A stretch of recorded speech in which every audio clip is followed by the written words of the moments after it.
Hello, today I'm gonna make a Super Mario Star cake, or attempt to, with fondant, so this could get a little messy. And the first thing I want to do is grease this pan. So I always like to spray it with cooking oil spray, because it's just really easy and it doesn't get that messy. So you just want to spray in the insides, get all the corners. I also like to take a little bit of flour. I just take about a scoop because I can dump the rest out if I don't use it all. And spread it all over the pan. You just shake it back and forth. Make sure it gets all the edges. Because when you work with a weird shape like a star, or if you do a heart or something, the cakes don't tend to pop out as easily, so using flour really helps. Done.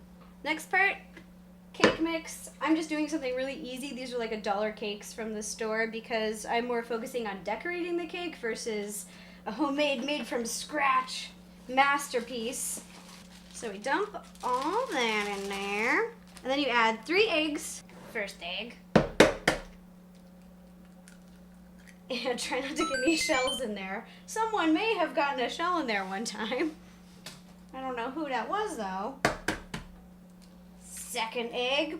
Boom! And third egg. Boom! Now you add 1 1/4 cups of water. Ooh. And now, they said any type of vegetable oil. 1/3 cup.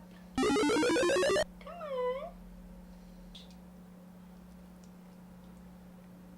Boom. Now you're supposed to mix it for about 2 minutes on low, and if you don't have a mixer, a beater, then you can just use a whisk. These work fine too, but I'm kind of lazy, so I'm going to use one of these.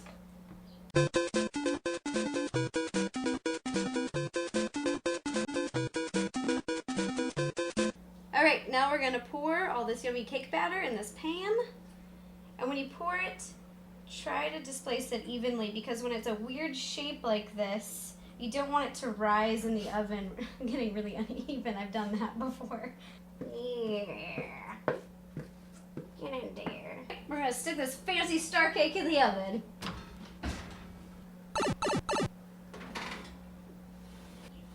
And make sure you use hot pads when you take it out of the oven, people. Please, okay? We don't want to be his fingers getting burnt off. Alright, then we wait 30 minutes.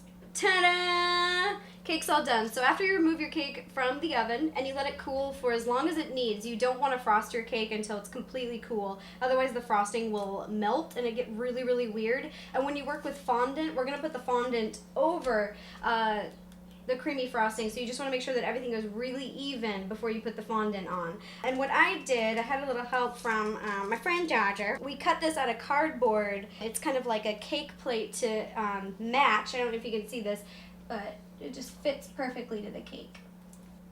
So now we're going to start frosting, and I would never, never, never, when you're working with fondant, use any type of whipped frosting. The reason is just my own personal preference, but I've realized that it leaves like bumps and bubbles, and you want it to be really flat, so don't use whipped.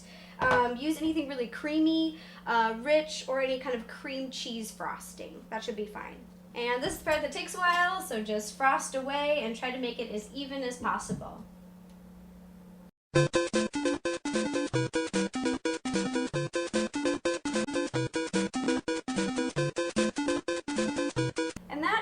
As flat as I'm going to be able to get it. So now you want to put it in the fridge, because before you put fondant on top of your cake, you just want the icing to be kind of chilled or cold.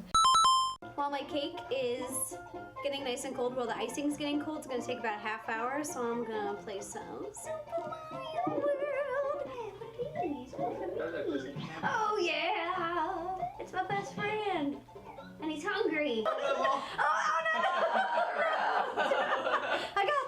I got this, guys. Oh, yeah! Victory! Now, I'm back on my mighty steed. There's nothing we can't do together. And I made it with my Yoshi. Your second Yoshi. Hey, we're gonna talk about that. That never happened. Just took the cake out of the fridge. It sat in there for about 30 minutes, and look how smooth this is. I don't know if you can see it, but just all the little edges are a lot smoother. The fondant is gonna sit really, really nicely on top of there. So I'm gonna put this down. And before I take out the fondant, I took the cake tray, washed it out, and I'm just gonna mark. And I laid down wax paper so that the fondant doesn't stick to the table. And I'm going to mark how big I'm going to have to roll out the fondant to be. So you can just take a Sharpie and mark it off to the side. I'm going to say about there, and about that wide, about that wide. And then what you want to do is take powdered sugar. You can take cornstarch, whatever you want, and just put it on top of the wax paper kind of lightly. And then we'll spread it around. And it's just so the fondant does not stick to the table. And then if you are going to dye your fondant, which we're not going to do today, because today I already have it's pre-dyed colored fondant. It's yellow for our star cake. But if you just get the white fondant, what you're going to want to do is kind of dip your fingers into like a Crisco, a vegetable shortening, and rub them like this just to get them kind of a little bit greasy so that when you're dyeing the fondant, it doesn't stick to your fingers because you're going to have to work more with your hands. Or you can wear gloves, but I prefer to work with the hands. It's just a lot easier for me because sometimes the gloves get stuck to the fondant and then you got a big mess. It's not fun. So fondant right now is hard as rock. So you have to put it in the microwave, and we're going to put it in for about 10 seconds. You just want to make sure not to put it in for too long because it will get kind of liquidy. All right, just heated it up. That's a lot more easy to work with. And you're going to flatten it out a little bit. And the hardest thing with fondant and why it's so tricky and why I think sometimes it's a pain in the butt to do rather than just to use yellow frosting is that it cracks. And most fondants do not come flavored. So that if you'd like to flavor them so they taste a little better, kind of like, then you're just going to have to add flavor to them. Roll this out, and I might need some assistance from Dodge, if you'd help me maybe. This is the part, okay. I call it picking up the pizza pie. I've never done this before. You but get your fingers under there, stick your arms under there like a big pizza dough, and you flop it right on top, carefully. Should I when you pick that up, just like shove it under you? Yeah, okay. Good idea. Okay, so, and just hope that it doesn't break. We're gonna attempt to do this. Okay, are you ready? I'm so ready. Oh, it's breaking. We'll see if this will work. Oh no, wait. A little bit closer. A bit closer.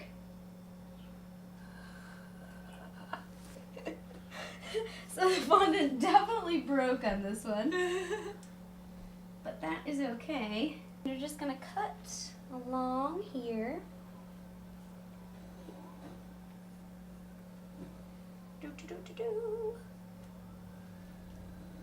All the fondant is still moldable.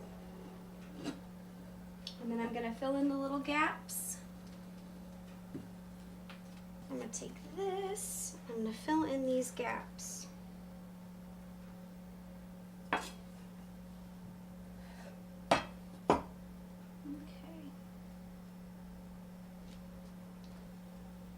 There you go. So we had a little bit of difficulty, it tore a little bit, but we were able to kind of do some patchwork. So now I'm going to try to draw the eyes. So I may turn them this way, because this is the top. I put the part where I messed up on the top because I'm proud of it. I'm going to be like, yeah, it's okay. I'm going to outline the eyes. They come down to about there.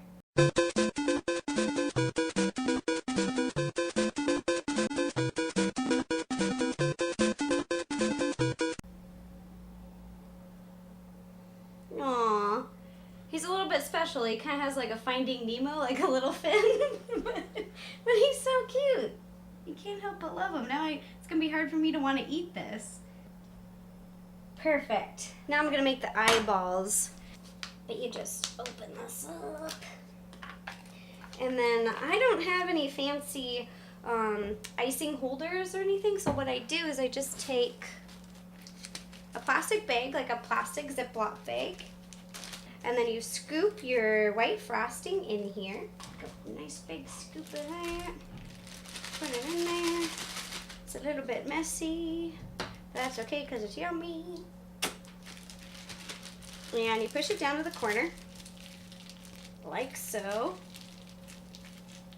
Okay, and take a little scissor, and you can decide how big you want the hole to be. I'm just gonna do a little one to start off, and if it's not big enough, I'll just make it a little bigger. Now I got my picture, and I'm gonna try to match the little eyeballs so they look like little teeny eyebrows. Okay. And there it is. There's my Super Mario star cake.